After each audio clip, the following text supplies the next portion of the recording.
Watch your footing, kids. A lot of loose breakdown here. As our explorers descend, the air gets colder with every step. But the minute we get into the entrance of the cave, it's almost like going to another planet. The walls are saturated with water. The temperature is right hovering around the freezing mark. But there are life forms that call this place home. The bacteria are just everywhere. All of this white material on the walls, shining with water droplets. You can see it all over the ceiling, all over above us, and it's easy to get to.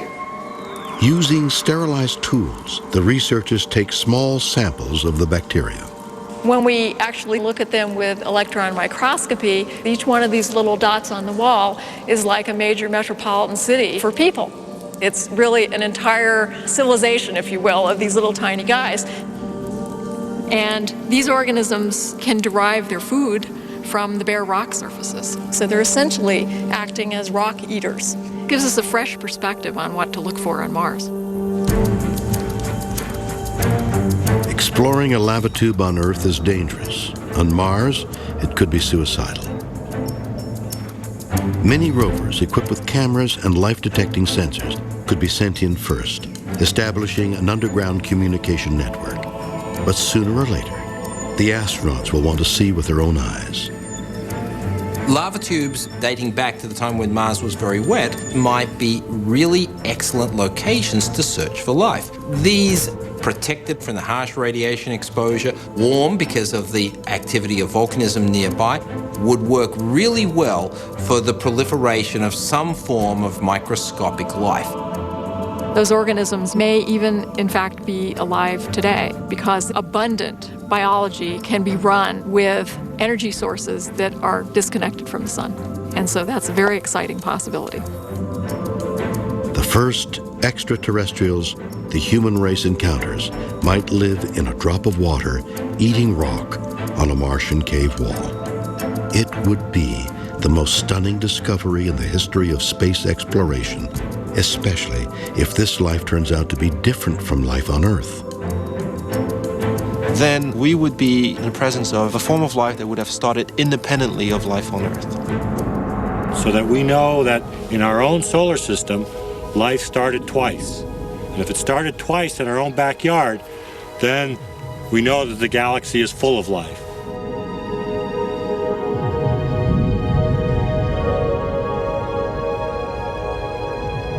But any form of alien life taken back to Earth could be a biological time bomb. If we bring back a rock sample from Mars to analyze, we will want to be extremely careful to make sure that nothing associated with that rock really could be hazardous to the human population.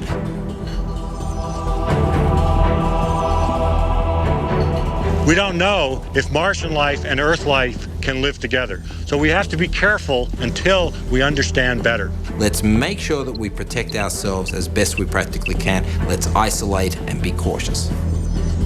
After an epic 18-month stay on Mars, the anxious crew prepares to come back home. There is one last challenge: Martian weather. If satellite pictures reveal a major dust storm is brewing, they're in trouble. Fueled by hundreds of giant dust tornadoes, Martian storms can whip up 400-kilometer-per-hour winds, quickly spreading over areas the size of continents and generating as much electrical activity as 2,000 thunderstorms. A dust storm can wreak havoc for the last generator, the last solar panel, the last chip that controls your computer system. I mean, you know, you can imagine all sorts of irrevocable damage.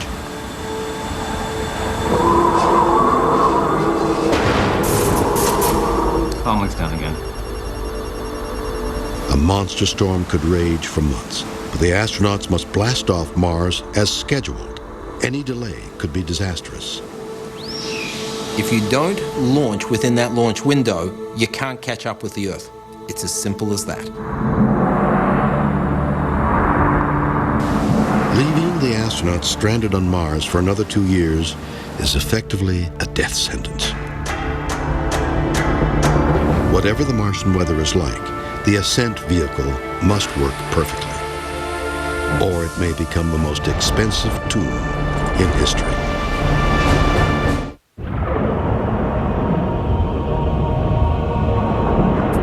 "56 million kilometers from Earth, 6 pioneers get set for the long journey home. And they know that leaving Mars will be far more dangerous than it was getting here. For the last 18 months, the lander has been parked in a deep freeze with an average temperature of minus 63 degrees Celsius.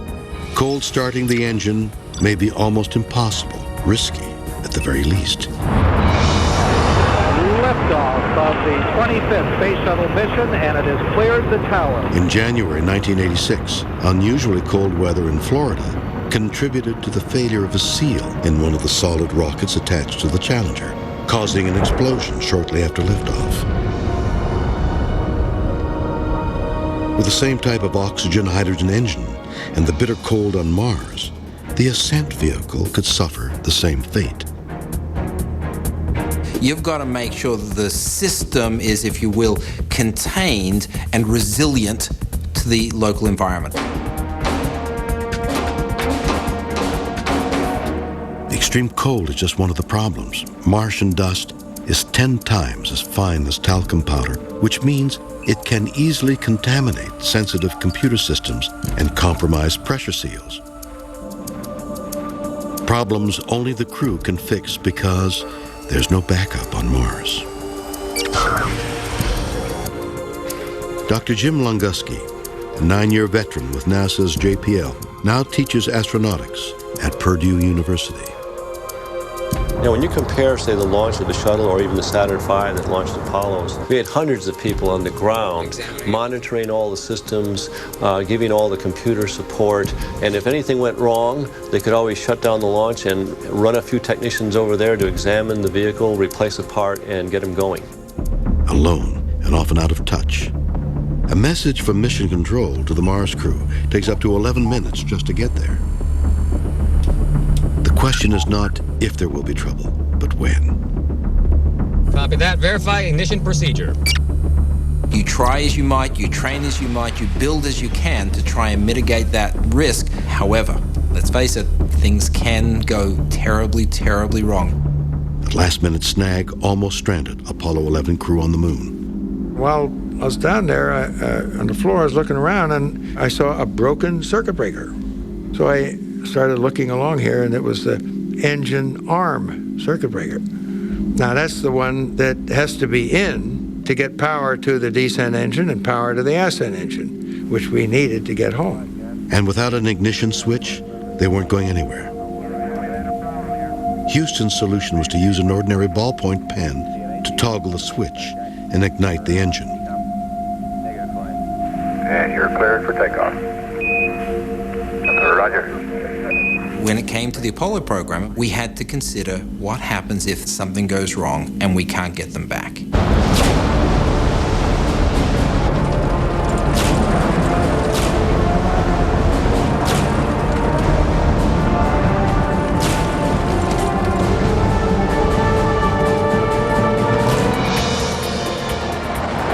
Getting airborne is just the beginning. The timing must be perfect to make the rendezvous with the Earth return spacecraft waiting in orbit. The mothership will be shooting around the planet in an egg-shaped orbit